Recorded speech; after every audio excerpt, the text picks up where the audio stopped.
Hey everybody, this is Gator with E-CELLS e-bikes, and today we're going to put together the brand new King's Crown. I promise you this bike is the cat's meow. Any of you that have ordered it, I promise you will not be disappointed. We look forward to teaching you how to put this bike together today so that you can get the most out of your bike.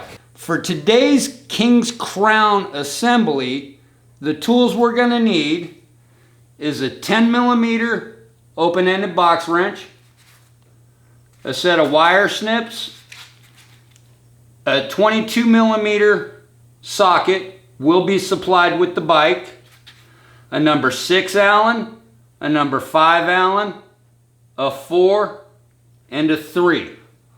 All of the things you need to assemble your bike will come with the kit, but sometimes bigger tools make life a little bit easier. As always, we're going to start with our unpacking and getting things out. I've always found one of the easiest things to do at the very beginning is to pull the seat out, and then you don't have to fight with things to get them out. We'll unclip the headlight. We're going to take this fender off. Now with all that removed from the wheel assembly, we'll go ahead and cut this front wheel assembly out. Depending on the bike and how it's packed, the front wheel may not come out separately like in most of our bikes, in which case don't be afraid, get a helper. That way you can pull the bike and the wheel out together and not do any unnecessary damage.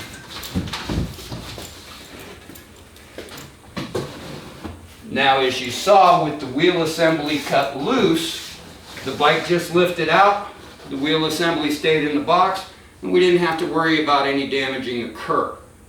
If you haven't undone the zip ties, the wheel will come out still affixed to the bike. Either way, doesn't matter. Okay, at this point, we're going to go ahead and air up our front tire as we continue the assembly of the rest of the bike. That way we got this tire airing up while we're doing other things. To do that, we're going to use our E-CELLS micro air pump, turn it on, set to whatever PSI you want. Our tires, we run at 19.5 to 20. And now all I'll do is hook the pump on. The tire's PSI is 0. I have it set for 19.5 pounds, and when I push the on button, it's going to start inflating the tire for me. At 19.5 pounds, it'll stop automatically, so I don't have to concern myself with this tire. I can continue with the bike assembly while this one inflates.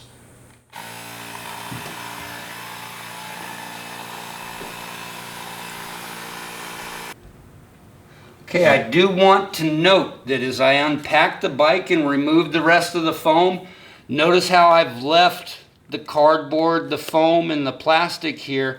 I've done that to protect the forks until I'm ready to put that front tire on.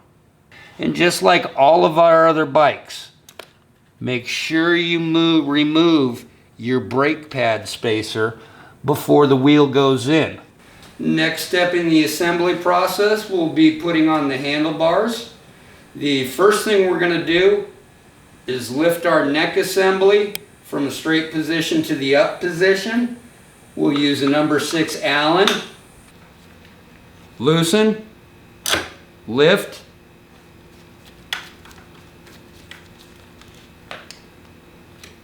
tighten. Now our assembly is ready to receive the handlebars. To place the handlebars in, we're using a number 4 Allen. Loosen, remove the top piece. We'll place the handlebars in the rest, put the top bracket back on and tighten down, and we've now just put the handlebars on. Okay, as we place the handlebars on, one thing of key importance, now is the time where you can pretend you're on the bike and angle your handle how you'd like. We have the handlebars in the position. that we would like. We'll put the bracket back on the top, and once again with the number 4 Allen, tighten it down. We have our accessories that we took out of the bike when we were unpacking. Our front headlight with turn signals, built-in horn.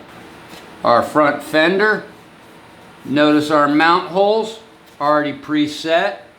And in our accessory box, your instructional booklet, toolkit, spare set of guard protectors for your front fork,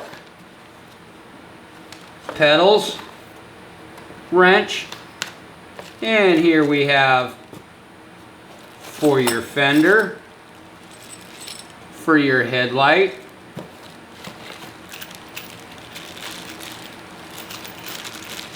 and your other nut for your front axle of your front wheel, and our charger. Okay, next we are going to mount the headlight. We're going to go ahead and do this now so we're not stepping over the tire and fighting with that. And to do so, place one side of the clamp in first. As we rotate it into the fork, I am actually grabbing the other bracket and kind of pulling it in so it pops into place. Once the headlight's in place, we're going to take our outside clamps, and I'm putting the lock into the first or the furthest out slot. We're going to take our provided through bolts and nuts, and we're going to put those on. With our number 5 Allen and a 10 box wrench, we'll go ahead and get this first side tightened down, and then we'll tighten down the second side.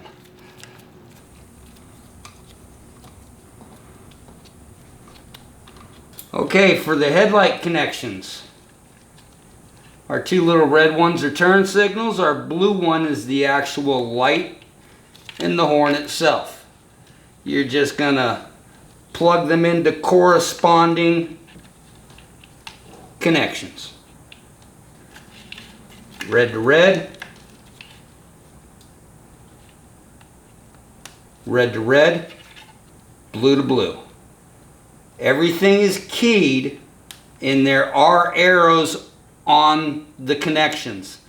It's hard to see them because they're black, but if you take a moment, it is there to align it up, because this is a keyed connection, and by that I mean one end has a dimple in it and the receiving end has a slot for that to go into. And the green to green we just connected is the display. Okay, we're ready to put our front wheel on, but I do want you to take note. On the motor cable side, the lock washer with the notch goes on the outside of the fork. On the rotor side, that same washer goes to the inside of the fork, and the big washer is on the outside. Do take note of this. It does make a difference on how the brake will sit and how your bike works. If you don't put that washer in the right spot, you're going to have a lot of problems. We're getting ready to put the front wheel onto this bike. A couple things to note. We still have pieces of fork saver that I had said to leave in there. Our brake spacer is removed. What we are going to make sure we do is that our notches for the lock washer are in the down position as it's supposed to sit in the forks. As I pick the front of the bike up, I'm holding those fork savers down. That way they just pull out of the way and I don't have to fight with them when I already get the bike in the air.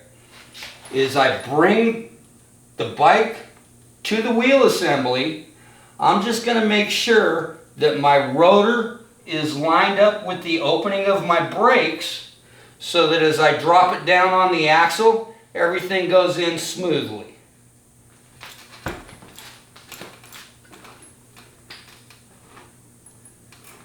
And unfortunately, my trick didn't work because I still got a fork saver I'm fighting with there. I have the rotor lined up. Now it's just a matter of dropping the axle in. We have the axle dropped in. We'll put the kickstand down. Now we don't have to fight or wrestle with anything anymore. We're going to go ahead and close this guy up. Brake side got the big flat washer to the outside.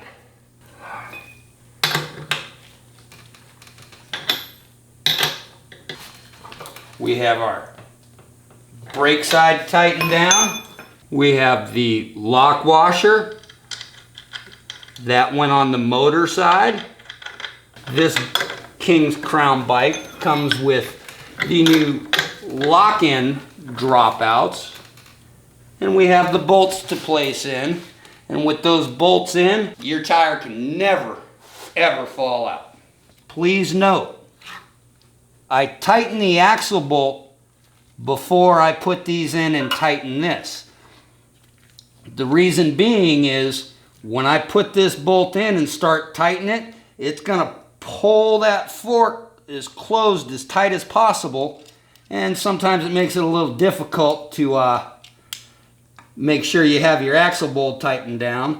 So I always tighten that down before I put these guys on and drop the hammer to them and get them tightened down. Repeat the process for the motor side and your front wheel is on.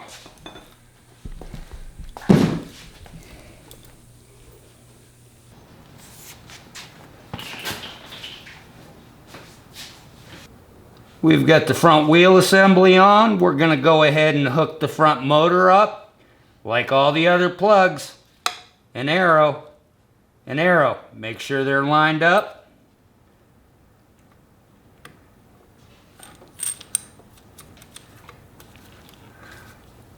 Tighten fully. Okay, next we're going to install the fender. I have a nice set of brackets here for the fender mount. We are going to use a number 3, loosen and remove the screws that came with it, because those are the screws we're going to use to mount the fender. Take our fender right over the top brackets, align the screws, and tighten. Now for the front,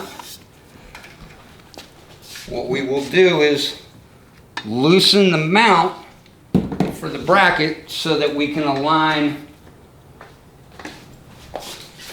those bolt holes up.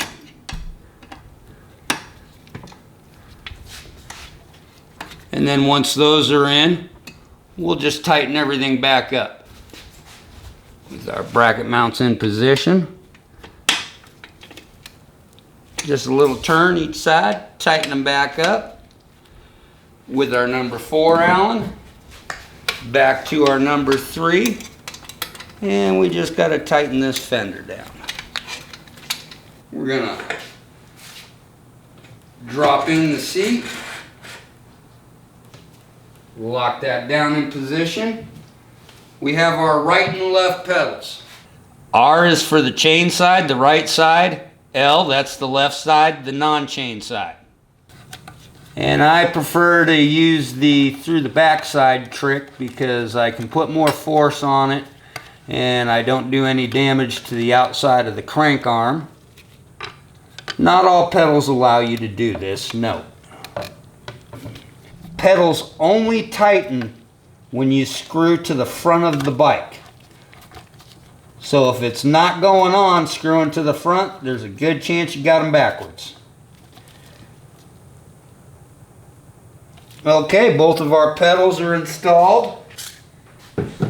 we are ready to hook up our rear power. Another innovation of ours. Here is our connection from our rear battery. And here is our accessory port. So you can always plug and unplug that.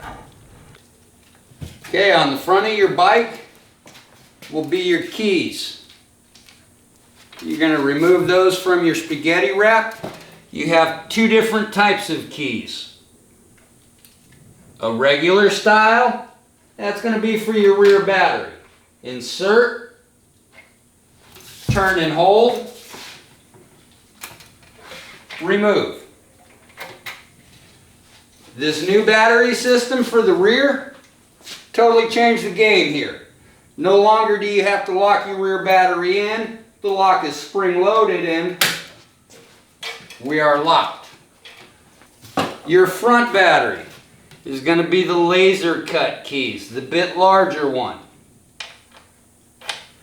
You need to turn, unlock your battery. In the unlocked position, you have a lever. Flick the lever, the battery will drop out. Remove. To install, the rear of the battery into the casing first. And push. You hear that click, it locks itself in. And your front keys will not remove unless the key is in the lock position. You get two keys, two fronts, two rears. Separate them because it can be a minute for a replacement key. And this was the assembly of our new King's Crown bike.